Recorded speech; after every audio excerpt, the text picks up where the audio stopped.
The young guys, I tell them all the time, I haven't told them, but I wonder, why when you start making big money, the next thing I do, I see you at the ringside with $250,000, $300,000. Well, they ain't never had it, you know? Right? And it's like, that's what they've been looking at when they didn't have it. Here's a case of having men around you. Where's somebody to say, wait a minute, man? You can take this money, put yourself in a position where you can own the jewelry store. Hey, Floyd, do you think if you only have one arm, you would still manifest this life and success? You find a way to do it? Man, I'll be cold-blooded with one arm. I'll be cold-blooded with two arms. And please get the necklaces for the lady, gentlemen. We gotta zoom in, man. You know? I've only seen CZs like that before. No, my man. I should have worn sunglasses. You already know, ain't no CZs. TMZ, Floyd says roughly $100 million worth of bling has handed over to a Miami jeweler for only $13 million in return. And he said a huge chunk of the collection is still sitting with the dealer. Floyd also says he unknowingly signed paperwork transferring ownership of his Gulfstream jet with a buyer section left blank, and says he still doesn't know where the... We've all seen the footage. Mayweather casually unlocking heavy briefcases stuffed with high-end timepieces, pulling thick bricks of $100 bills out of luxury carryalls, and buying up supercars with nothing but cold, hard cash. At first glance, it paints a picture of total financial supremacy. A man who appears to have mastered wealth on a scale most can't even comprehend. But underneath that carefully constructed image, a much more complicated narrative is unfolding. The real issue isn't just about the fortune he accumulated. It's about how swiftly even a billion-dollar empire can buckle under its own weight. What looks flawless to the outside world might actually be a system running on fumes, propped up by a constant flow of resources just to keep the mirage of everlasting prosperity alive. With the lavish lifestyle that Floyd has built over the years, the jet entourage, nonstop spending, has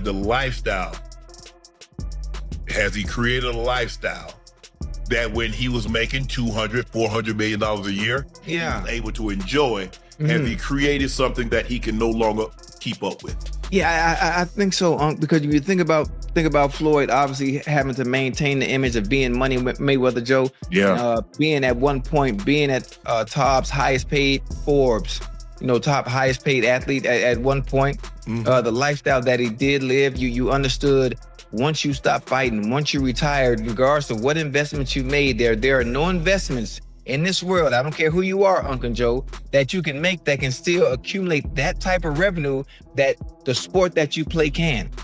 It's not that many. You gotta hit, you gotta get in good and hit it when it's hot. And it happens very seldom. So I hate this. I hate this for my young bull, man. I hate this for my young bull, Floyd. Hopefully this situation gets rectified, especially when it comes to having people around you, having other people in. Legendary trainer Virgil Hunter knows this pattern all too well, and he often speaks about just how fast victory can morph into a hidden danger for top-level boxers. Hunter points out that the instant a young fighter lands their first huge payday, a major mental shift occurs. For somebody who came from nothing, having that kind of money suddenly available doesn't register as a chance to build for the long haul. Instead, it feels like a once-in-a-lifetime shot to grab everything they were ever kept from. The thinking turns impulsive and driven by emotion rather than logic. There's no focus on future stability, smart investing, or financial control. The gut reaction is straightforward. Buy every single thing that used to be impossible to afford, and do it all right now. So I tell them all the time, I haven't told them, but I wonder, why when you start making big money, the next thing I do, I see you at the ringside with $250,000, $300,000. Well, they ain't never had it, you know? Right? And it's like, that's what they've been looking at when they didn't have it. Here's a case of having men around you. Where's somebody to say, wait a minute, man? You can take this money, put yourself in a position where you can own the jewelry store over a period of time, and then you can wear everything free, like Johnny Dang, right? He owns a jewelry store, so he can bling up anytime he wants to, any which way he wants to, because he owns it. You got something around your neck that's going to depreciate, right, in time. So you take that 300 and you can go get 4 or 5 houses, put 50,000 on houses in certain neighborhoods, and now you got income coming, equity building, and everything like that. It's none of my business, but it does affect me in a way when I see value around your neck. When I see generational wealth being put around your neck. and hung up in the closet somewhere when you're not doing it. I see. Within the realm of top-tier athletes, status frequently functions as its own form of currency. You see fighters sitting ringside, draped in necklaces worth $500,000, symbols of achievement that gleam brilliantly yet depreciate in the blink of an eye. Many observers point out that rather than putting that same money into enduring ventures like rental properties or income-producing real estate, a significant number of sports stars park their fortunes in flashy goods that lose value over time. It becomes a short-sighted game driven more by public image than by financial security. And in a discipline like boxing, where a career can be derailed in an instant, whether from a single injury or one well-timed strike, that kind of money management comes with considerable danger. I want a Bentley or something like that, you see? If you can afford it. If you can afford it, That's the tricky part. Can you afford it? Can you afford it? You know? Not the flaw. So, but it's a short sport. It's a short game. It can end at any time. Straight up. Anytime. I don't care how good you are, anything, one wrong move. Just be an injury. Wrong punch in the wrong place, and it's a wrap. You see, and you never recover from that. So, no, I appreciate when you got out, and I don't ever have to look back. You know, I used to tell you, I don't ever want to be an old coach on a stump, sitting somewhere talking about, man, I should have done this because I allowed somebody to keep going and getting brain damage. I don't care who it is. If I got guys in here now and they don't look like they got it, I'm going to tell them. I don't care if you got $1 million payday on the table. I'm going to tell you because I'm not going to sell out to money. Yeah. You know, I care about you. You're in a sport that you can get hurt, killed, or affect not only you, but your family and everything else. You know, so take the sport serious because it's a serious sport. It's a deadly sport.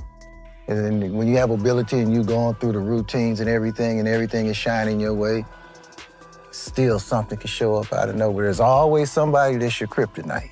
Always somebody that's your kryptonite. And usually you meet them at the time that your skills. For plenty of those at the pinnacle, self-worth becomes completely tangled up with net worth. When your entire public persona hinges on being the wealthiest person in any given room, pulling back from that kind of existence feels next to impossible. It feeds into a cycle where projecting an image of prosperity turns just as critical as actually attaining it. The relentless urge to constantly validate that standing traps athletes in an endless loop of spending, flaunting, and reinforcing a facade that can never show a single flaw, even when the truth behind closed doors starts to change. I don't know if Mike is, but most fighters aren't. Most fighters concentrate on fighting. Mm-hmm. To be business-minded, that's a giant distraction. You got to pay attention to all this other shit. On top of that, it's generally not how they think. Right. You know? I mean, look at Floyd. Like, Floyd spends money like it's a tap. Like, he's got a tap. Just like unlimited amount of money. Money's just flowing. And even as much money as he's made in his career, which he's probably made as much, if not more money than any boxer ever, like there's all these lawsuits. Like he hasn't been paying things and he owes money on this and owes money on that. And it's like, and then he's got to come out of retirement. Yeah, that's tough.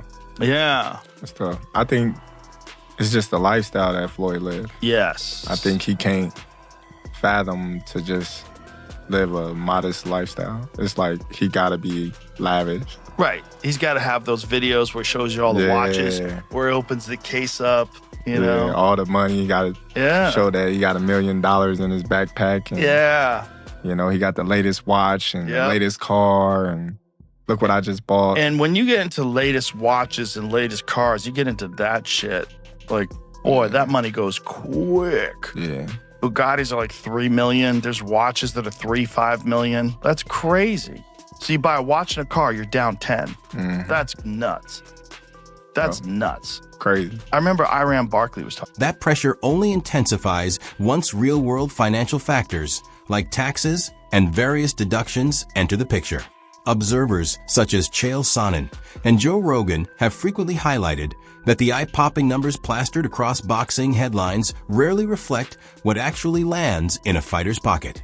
Between promotional fees, management cuts, and training expenses, a hefty chunk gets siphoned off long before the athlete ever sees a dime. And then there's the tax bill, often an afterthought until it becomes a massive problem. A boxer might walk away thinking they're set for life after cashing a multi-million-dollar check, only to realize there are even bigger payments still due. It's not always about foul play or shady deals. More often, it boils down to a lack of foresight, paired with the dangerous belief that another life-changing payday is perpetually just one fight away. I was hanging out with all these professional athletes, and everybody was getting diamond-crusted chains and this and that, and he was keeping up with these people. Like, you got to keep up with the Joneses. And he just found himself, like, draining all of his money. He was talking about it like that was the biggest detriment to him being able to save any money. Mm-hmm. They trying to keep up. Yeah. Which I thought was funny when I was listening to this conversation with Chad Ochocinco. He was talking about it. He was like, it's very fake. Yeah, he's wearing fake jewelry. But who would know? What's that? Who would know? He No Chad one know. Ochocinco. Exactly. It's Fake like when jewelry, they look at him like, flying economy. He was sleeping at the stadium, like, so he didn't have to pay for an apartment. So smart. Yeah. So clever, you know? Yeah. But that's a guy, like, preparing. Like, nobody gonna question him. You know, exactly. They know, oh man, this NFL star, he got money. Yeah. You know, so we're not going to question if his dime is real or not. Well, you really can't tell. Right. I mean, you can't tell until you get a magnifying glass on them. Or that's why they say we got these diamond tests. Beneath the polished public persona, the financial landscape tells a much more intricate story. Various reports have pointed toward an expanding web of monetary obligations that reveal a far less straightforward reality. Observers have drawn attention to overdue payments linked to luxury purchases, high-end leases, and the constant overhead required to sustain an extravagant way of living. These aren't minor expenses, they're substantial, recurring commitments that can stealthily accumulate over time. The contrast is jarring, a personality celebrated for seemingly infinite riches, yet potentially wrestling with genuine financial strain just out of sight. Broke. He's a boxer. Did they say he can't read? That's not to tease him. They say that he can't read. His best friend at the time said that he can't read, and he never denied it. I don't tease him for it. He was a guy who grew up in a boxing channel, right? I mean, it's one of these things. You know what you know. You know what you were taught. I didn't teach him about contracts. I didn't teach him about saving. I didn't teach him about investments. Who would have taught him these things? Of course he's broke. He's a gambling addict. He got baby mamas all over the... What do you mean is he broke? Of course he's broke. What boxer do you know that isn't broke? What a ridiculous question. But it's the fact that they're attempting to tease him. I mean, first off, they're asking the question. Look, I've told you until I'm blue in the face. The numbers that you hear in boxing simply aren't true. Floyd made $1 billion. No, he didn't. Floyd and Connor made $500 million. No, they didn't. Of course they didn't. Nobody's ever confirmed that. Literally nobody. It's the same thing with boxing pay-per-view. Whatever boxing pay-per-view is the biggest boxing pay-per-view of all time, is just whoever put out the press release and lied more than the person before them. These have never been confirmed by leadership of a publicly traded company, who is the one that supplies the pay-per-view. It is illegal for them to lie. You have never heard Time Warner, you have never heard Cox, you never heard DirecTV, you have never heard an executive come out and confirm any of the absurd pay-per-view numbers that you believe to be true. And it's the same thing with the check. I got $100 million for a fight. Oh, you did? Who signed the check? Whoever signed the check is going to want credit for it. There's never been a time that $1 million check was written and the dude that wrote the check didn't make sure that somebody found out he wrote the check. So who wrote the check? Floyd's got a whole bunch of them, apparently. He got $1 billion. Who wrote the check? And I'm only sharing with you, like, the numbers aren't what you think they are, right? The numbers are good and they made a lot of money, but it's not what you think it is. And what's even more troubling are the details emerging about how cash flow is actually being handled. There have been claims of substantial loans taken out against prized possessions, everything from real estate holdings to private aircraft, hinting that keeping money moving might depend on borrowing against the very symbols of achievement that define the brand. When items once regarded as ultimate rewards end up serving as collateral, it marks a clear turning point. It brings up an uncomfortable question. Is the fortune still expanding, Or is it merely being propped up to keep from falling apart? Got money up front that he needed desperately. Again, I know people don't want to hear this, but he's bleeding money. Why do you think he sued Showtime, Al Heyman, Steven Espinoza? Why do you think these are happening, people? He's selling property. He just sold his Beverly Hills mansion. You have a jeweler suing him for $1.4 million. Financially, he is bleeding money. And this is something that's been happening for years, by the way. I actually made a video years back about Floyd possibly going broke, and people are, oh, he's not going broke, Jay. What do you call this?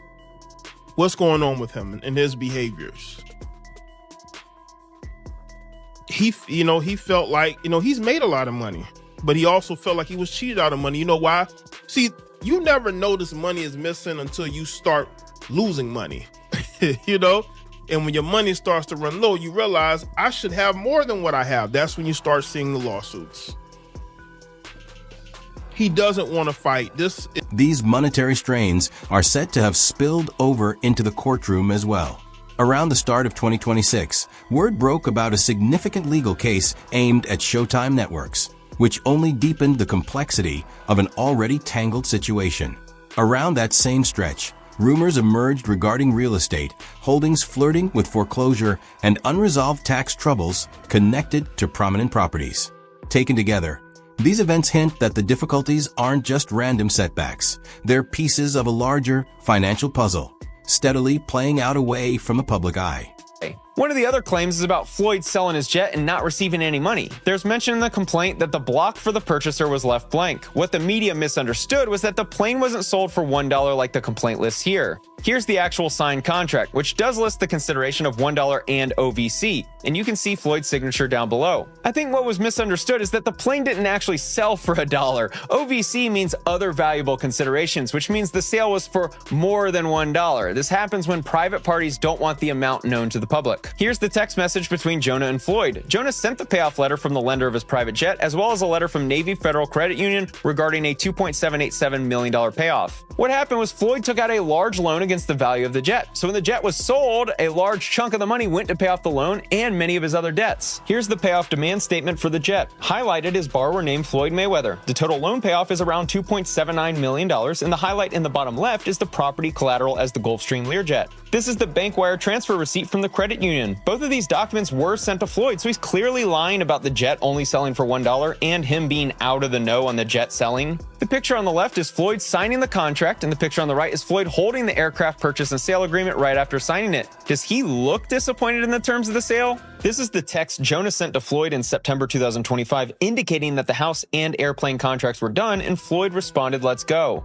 To make it even more clear that Floyd knew about the plane purchase and the terms of the purchase and sale, here's a text between Floyd and Jonah where Floyd writes, "Can you call me about the plane, please? I need for you to update me, please." And Jonah responded, "One of the other claims is about Floyd selling his jet and not receiving any money. There's mention in the complaint that the block for the purchaser was left blank. What the media misunderstood was that the plane wasn't sold for $1 like the complaint lists here. Here's the actual signed contract, which does list the consideration of $1 and OVC, and you can see Floyd's signature down below. I think what was misunderstood is that the plane didn't actually sell for $1. OVC means other valuable considerations, which means the sale was for more than $1. This happens when private parties don't want the amount known to the public. Here's the text message between Jonah and Floyd. Jonah sent the payoff letter from the lender of his private jet, as well as a letter from Navy Federal Credit Union regarding a $2.787 million payoff. What happened was Floyd took out a large loan against the value of the jet. So when the jet was sold, a large chunk of the money went to pay off the loan and many of his other debts. Here's the payoff demand statement for the jet. Highlighted is borrower named Floyd Mayweather. The total loan payoff is around $2.79 million, and the highlight in the bottom left is the property collateral as the Gulfstream Learjet. This is the bank wire transfer receipt from the credit union. Both of these documents were sent to Floyd, so he's clearly lying about the jet only selling for $1 and him being out of the know on the jet selling.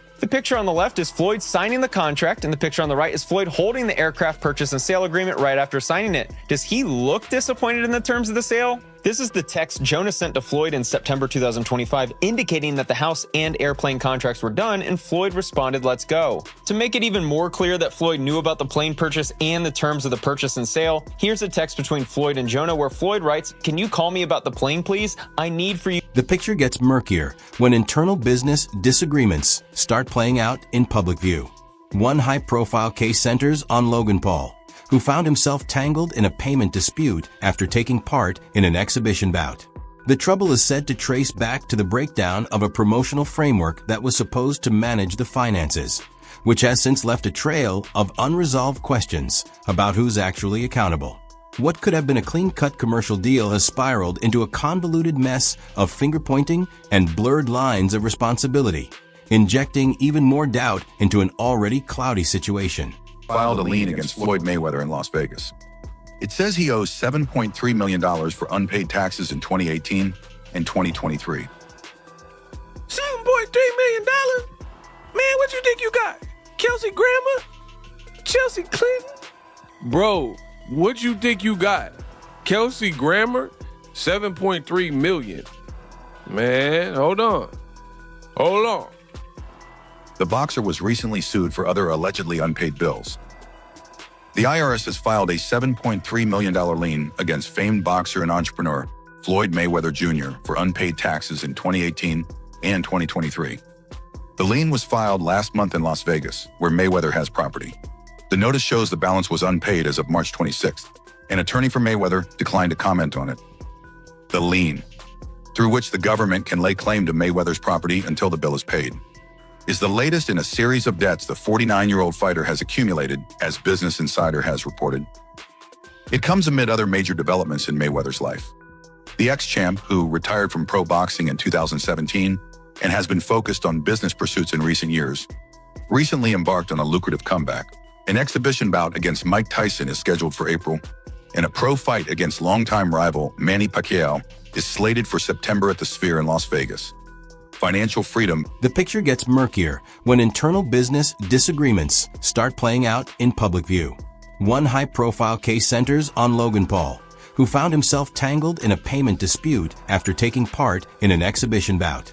The trouble is said to trace back to the breakdown of a promotional framework that was supposed to manage the finances, which has since left a trail of unresolved questions about who's actually accountable. What could have been a clean-cut commercial deal has spiraled into a convoluted mess of finger-pointing and blurred lines of responsibility, injecting even more doubt into an already cloudy situation. About someone making those type of accusations. That comes with the territory. Right. And you got to realize, when you used to getting, to them, that's real money. And I like YouTube because I don't mind getting a YouTube check. Shit, we getting a YouTube check. Right. This is going to be a big YouTube check. Yeah, so, the money is not coming fast enough. That's why when they say money on the back end, as far as pay-per-view, it take a while, And he shouldn't trip. If he feel like he done great numbers and we done record-breaking numbers, then I understand. Nothing comes right away. Just like I'm still collecting checks from fights 7 or 8 years ago. I'm still collecting checks. Why? Because I made smart moves and I'm my own boss. So they hate when the tables turn. Right. Look how many years they've been owing us money. Well, we don't never trip. So now when the tables turn, they say, oh, you owe us something. In the final analysis, this whole scenario underscores the steep price that comes with constructing a reputation anchored in riches. When your public persona is built squarely on financial success, even a hint of vulnerability puts the entire image at risk. That reality demands relentless effort, more appearances, more fights, more media exposure, just to keep the story from slipping out of control. Whether these comeback exhibitions are seen as shrewd moves or red flags pointing to deeper troubles really depends on who's looking. But one thing is beyond dispute. Every time the bell sounds, the world is still watching.